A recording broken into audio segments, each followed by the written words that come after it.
this is REIKO, and today I want to introduce you this gentleman, Mr. Max von Shuler. So Max, can I call you Max? Max is fine. Okay, so call me REIKO. Mhm. All right. So I heard that you are working in U.S. Navy as an intelligent. Well, that was a long time ago. I was a Marine, Mm-hmm. and the Marine Corps does not have a political section. Mm-hmm. So I got involved working in politics. What happened was I was recruited by the United States Communist Party to be a spy. And I was working at headquarters office at the Marine Corps Station, Air Right. Station Iwakuni. That's in Right. Japan, just west of Hiroshima. When was that? That was 1975. Oh, I see. Okay. The Vietnam War was just ending. Mm-hmm. America was no longer in Vietnam. Mm-hmm. And It was long before I born in this world. this was, at that time, the United States Communist Party sent spies in Japan. Mm-hmm. And they had stations outside every base. Really? Yes. It was... Communism Yes. spy actually they were outside U.S. outside bases of in US Japan. bases in Japan. I It see. was, And what did they do in Japan? Well, they pretended to be journalists. It was called the Pacific News Service, based in San Francisco, Uh-huh. created by left-wing lawyers as an anti-war organization. Mm-hmm. But they're actually communist agents. I see. The first time they had a house outside my base in Iwakuni. In the house, they had 3 pictures on the wall. There was Marx, Mm-hmm. Lenin, and Mao. I see. Okay. Well, it was pretty obvious. And their goals were to try to find nuclear weapons on the United States base. Really? That's one. Second goal is to help U.S. military people desert, to escape from Japan through Russia into Sweden. I see. Okay. And also then general espionage. I see. And I was a clerk in the headquarters office, so I didn't have secret information, but I had interesting information. I see. And they came to me for help. They came to me because I was learning Japanese, and they knew I'd have trouble in the Marine Corps if I spoke Japanese. This is true. This is true. So they came to me. And the next day I went to my captain, not lieutenant, captain. And I said, these people asked me at the office. He took me to the Naval Intelligence Office, and then I became a Naval Intelligence agent. Correctly operative is the word. Agent is a person directly working in the Naval Intelligence. I was operative. Well, I was a counter spy, undercover. Right. Okay. So I'm sure there is many things that you can talk about. What did you do exactly? But I know. You know.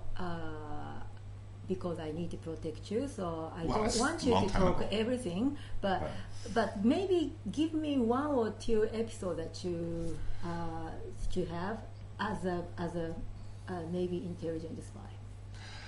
Okay, well, sometimes in trips to Korea, I found people helping them in Korea were actually Christian missionaries, American missionaries in South Korea. They use American missionaries to do a spying thing? Because oh my God. missionaries at that time did not like President Park Chung-hee, the father of the President Park Geun-hye, who's the president now.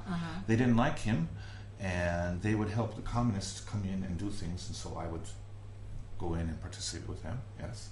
But why is the reason usually communism actually?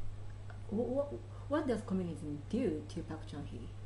Well, they wanted to destroy the South Korean government. They wanted to unify Korea with North Korea, South Korea, North Korea. I see. Okay. And their goal was to force the United States Army to withdraw, using the anti-war movement of the Vietnam era, to force the U.S. Army to withdraw from South Korea. Then North Korea can attack without American help. This was the entire goal. Okay. You have just said that many communism came to Japan as a journalist. Yes. Okay. And could you please tell me what did they do in Japan? Spy. I know, but what kind of Any kind of things information they could get, anything they could get, and like what? well, for example, okay, why they first came to me.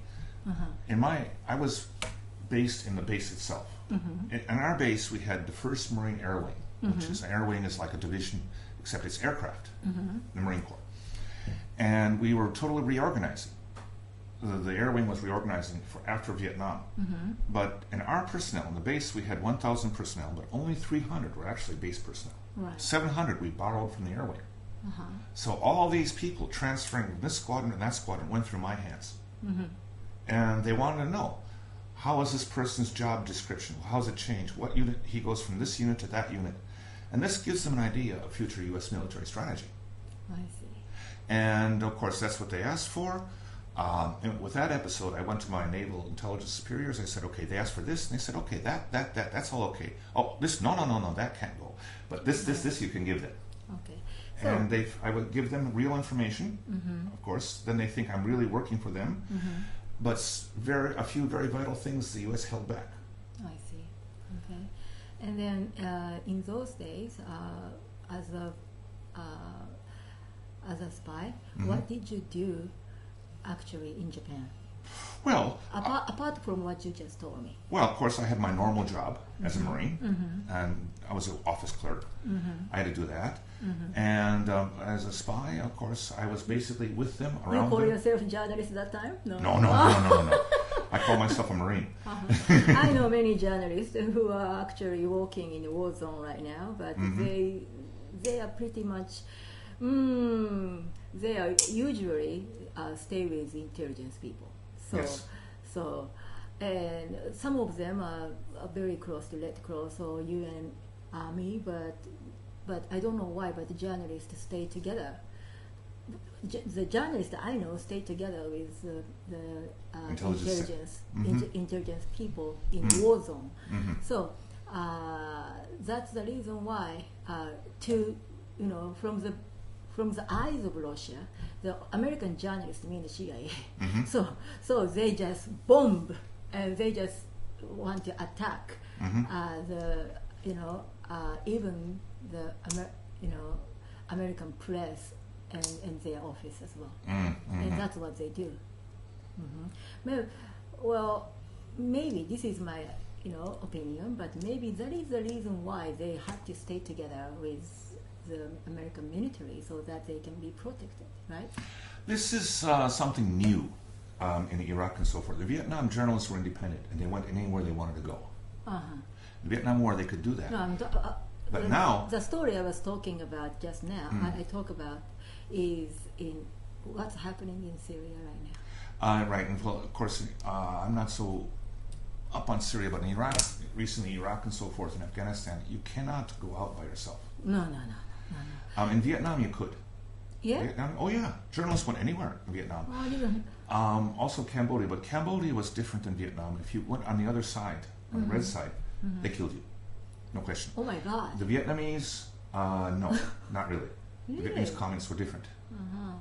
Well, some of the journalists in Syria told me that there is a specific place that they can only go, and they need a permission to go out. Right. So they need to stay together, and they stay together with whether American military or UN military. Right. And then they can't. It's just not safe. Yeah, and they can't go anywhere, even though Russian bombing is very close and attacked them, but they can't run away from the country, of Syria, or they have to be in a war zone until their duty is expired. Right. It's just like a hell. Well, yeah, endless hell. Because they need to go around, they need to run away from Russia's bombing, but they can't go anywhere outside the war zone. So it's just like a survival game, isn't it? Yes. So I had it pretty easy. Yes. Okay. So Max, thank you very much. So next, I want to ask him about his career as a writer, and also what kind of book he wrote recently. Okay. Well. Okay. Thank you very much.